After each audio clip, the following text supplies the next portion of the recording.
কিশোরগঞ্জের হাওর অঞ্চলে এক সপ্তাহ ধরে কৃষকেরা বিভিন্ন জাতের ধান কাটতে শুরু করেছেন। হাওরে এখন পর্যন্ত পানি না আসায় স্বস্তিতে ধান কাটছেন কৃষকেরা।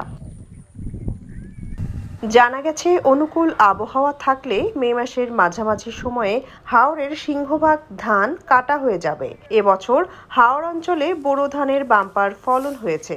ঝড় বৃষ্টি মাথায় নিয়ে মাঠে পরিশ্রমের ফসল দেখতে পেয়ে কৃষকের মুখে ফুটেছে তৃপ্তির হাসি। তবে সেই সাথে তাদের মনে রয়েছে উদ্বেগ। সামনে রয়েছে বর্ষাকাল, সময় মতো ধান কাটতে না পারলে ঝড়, শিলাবৃষ্টি ও উজানের ঢলে তলিয়ে যাবে কৃষকের স্বপ্ন। বঙ্গবন্ধু ধান খুব ভালো ফসল হয়েছে। আমরা এবার করছি কেরেতে 30 মন 25 মন দর হওয়ার আশা করছি। তবে মেঘ গাদলা কোনো কিছু নাই, আমরা লুটে ধান তুলছি এবং আমরা নিয়ে খারিতে নিয়ে পালমু, যাবারে নিয়ে পালমু ধান।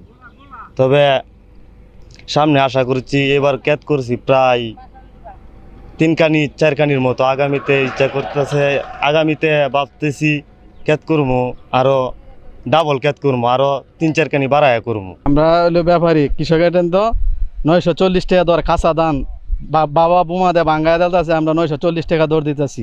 জেলার কৃষি বিভাগ সূত্রে জানা যায়, কিশোরগঞ্জে এবার 1,67,150 হেক্টর জমিতে বোরো ধানের আবাদ হয়েছে। ধানের উৎপাদন লক্ষ্যমাত্রা ধরা হয়েছে 7,625,000 মেট্রিক টন।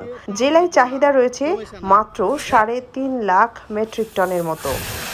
আমাদের কিশোরগঞ্জ জেলায় এবছর 1,67,150 হেক্টর জমিতে বোরো আবাদ হয়েছে। তার মধ্যে ম্যাক্সিমাম জমি হাওড়া এলাকাতে অবস্থিত। হাওড়া এলাকায় 1,04,000 হেক্টর জমিতে বোরো আবাদ হয়েছে।